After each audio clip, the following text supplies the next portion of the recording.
Robocop Rogue City has certainly been on the hype train these last few months. Published by Nacon and developed by Teyon, Rogue City's strong demo, released during last month's Next Fest, got Robocop fans all sorts of excited with its sledgehammer shooting and clear respect for the source material. It also helped stoke the growing fandom for its developer Teyon. Once written off for their abysmal 2014 Rambo adaptation, they turned some heads with their 2019 Terminator Resistance game, a title that didn't get much love from critics, but was embraced by the FPS community, who saw that the dev had some clear growing strengths and love for 80s action classics. Now, Robocop Rogue City is finally here for us to enjoy on our machines. I've powered through it, and today I'm gonna let you know what I think of it. So let's serve the public trust, protect the innocent, and uphold the law.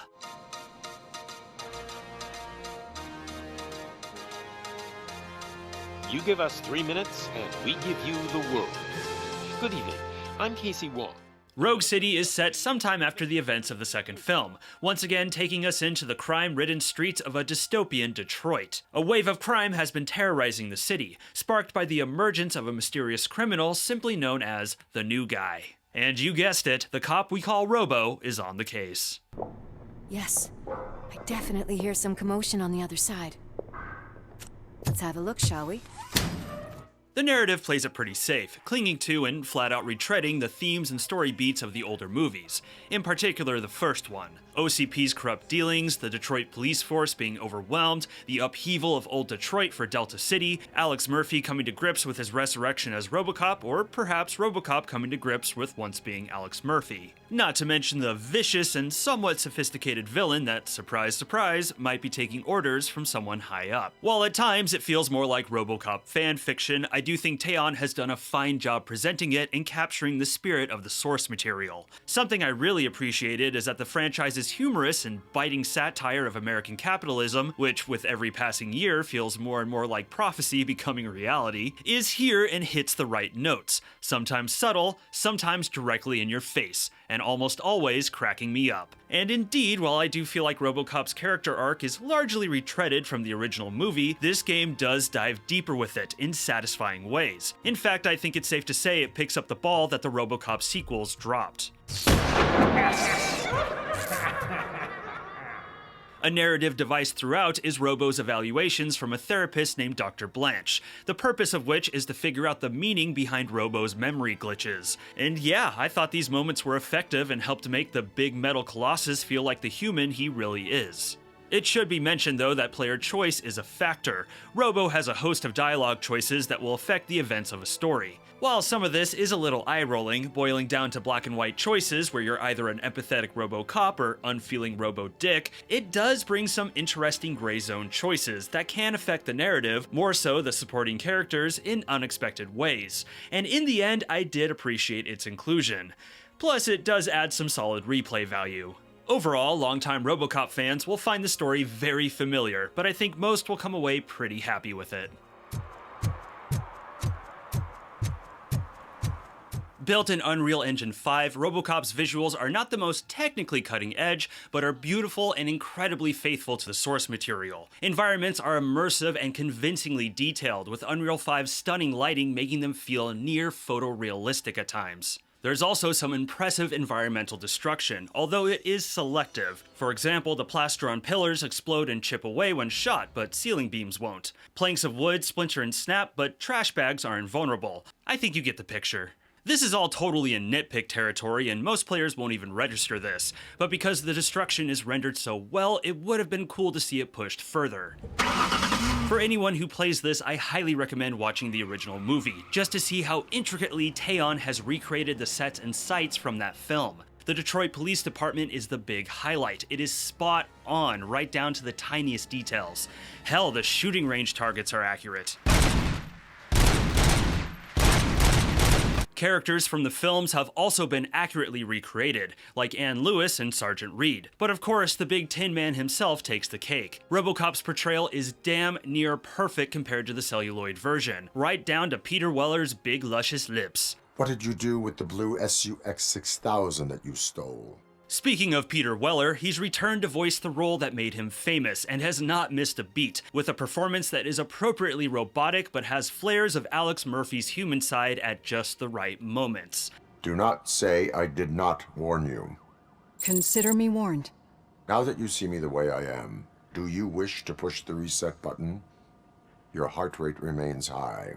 Side note, I also recommend checking out Weller's performance as Batman in the animated Dark Knight Returns adaptation. Unfortunately, facial animations are on the stiff side, looking as robotic as Robo himself, and the lip sync is pretty spotty. There is always so much happening around here. I tend to focus on my work. I wouldn't remember. It's not the end of the world, but it is something that sticks out like a sore thumb when everything else looks so good.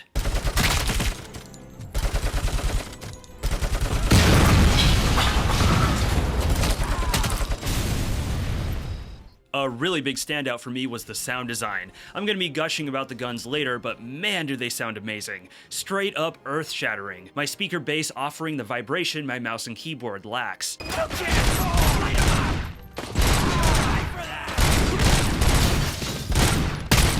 Most of what sells the tanky feel of Robocop is his heavy footsteps, sounding accurate to the films. But what really got me is how different they sound on various surfaces. Walking through an old, run-down apartment building, you'll hear wood floorboards creak and bend under you, as if at any moment you're gonna break through them.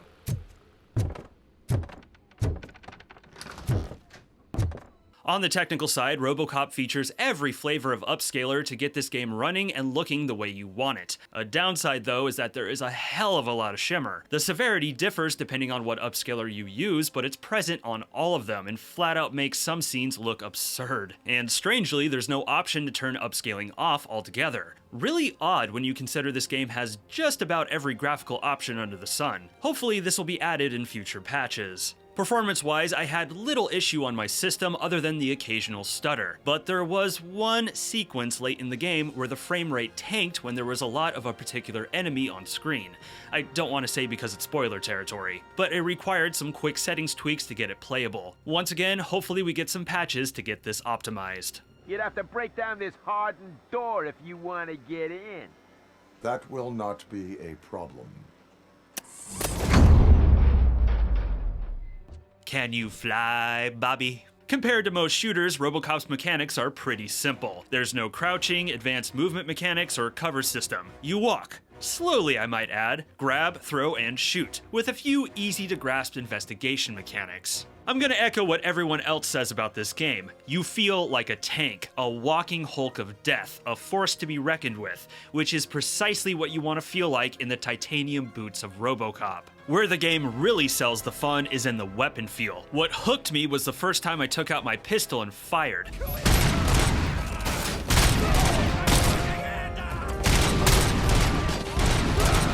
It felt like firing a cannon full of dynamite, and seeing the criminals of Detroit fly about in bloody pieces was the sort of thing that would give Paul Verhoeven a hard-on. The guns don't pack a punch, they pack 20 punches with fists made of iron and wrapped in barbed wire. I like it! Along with Robo's service pistol, which is an absolute blast in all uses of the word, the player can enjoy a slew of side weapons, 2-weapon limit by the way, such as a variety of machine guns, snipers, and boom types, and all of them feel on point, are fun to use, and all have their value in combat. And there's a variety of objects Robo can pick up and yeet at enemies, including them, and personally I love chucking whole-ass motorcycles. I'd buy that for a... No, you know what? Everyone is saying that line. It's overused. Not doing it.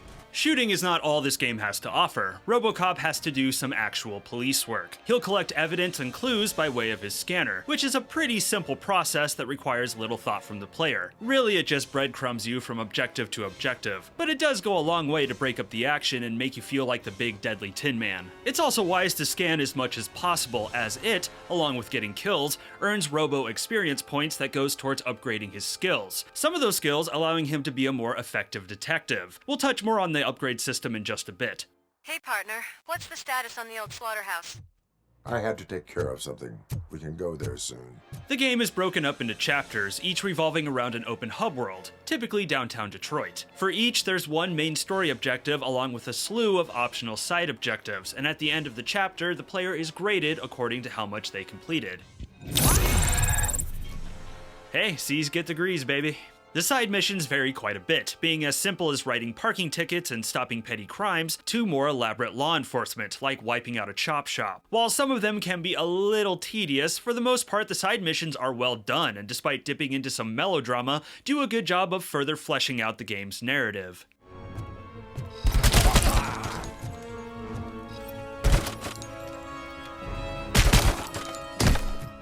The level design is simplistic, which isn't necessarily a bad thing. Initially, the game is a linear march through narrow hallways that often reminded me of old light gun games, especially with the enemies jumping out from cover and firing at you from set positions. But eventually, it does evolve into more open vertical fights that I felt channeled the drug factory shootout from the original movie, which is a good thing. There was a part of me that yearned for more sophistication, but overall it felt right for Robocop.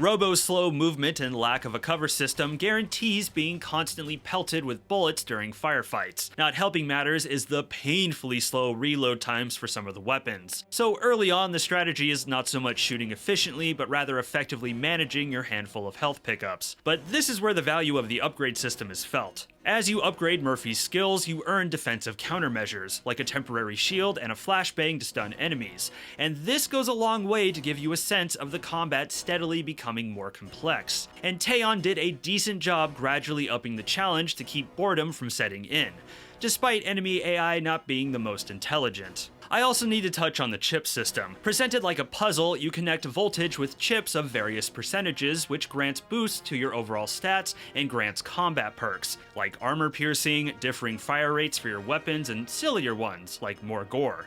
I'm sensing some Fallout influence. Each chip has specific directions the voltage can flow, and there is the possibility of leading the electricity to penalties that detract from your stats. So you gotta put some thought into it. Throughout the game, you'll collect stronger chips as well as different and better boards. You can also combine chips to make them stronger. And a great perk is that you can actually have multiple boards chipped up at once, allowing you to swap between them if you want a specific build. It's a cool system, although it is pretty forgiving. It's not difficult to avoid the penalties, and there's a lot of flexibility in the chips you can install. Part of me feels like this could have been combined into the basic upgrade system in some way, but overall it did add a nice layer to the combat.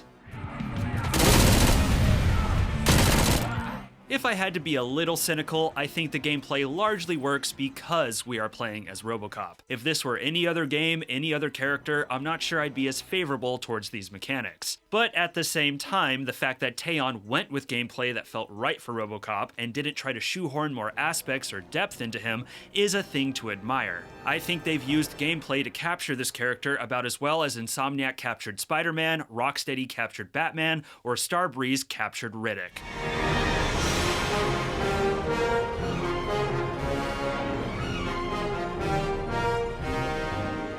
This game is sick. Robocop Rogue City has some rough edges technically, and the straightforward gameplay may not be everyone's cup of tea, but it does a brilliant job making you feel like Robocop and is nothing but gory, over-the-top fun from start to finish. In fact, I'd say it's one of those games that gets better and better the more you play it. It's a must-play for Robocop fans, and I think general FPS fans will find something to like about it. I'm looking forward to seeing what Teyon does next. I'd be stoked for a Robocop sequel, maybe even another Terminator game, but I think it would be fun to see them take on more classic action movie franchises or action franchises from other mediums. I'm gonna throw out two I personally think they would do well with: Judge Dredd and Highlander. What about you? Have any franchises you want to see get the Teyon treatment? Let me know in the comments, along with your thoughts on Robocop Rogue City.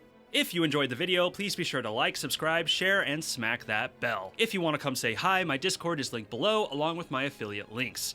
I'm Kirk, and thank you for watching this video. Stay safe out there.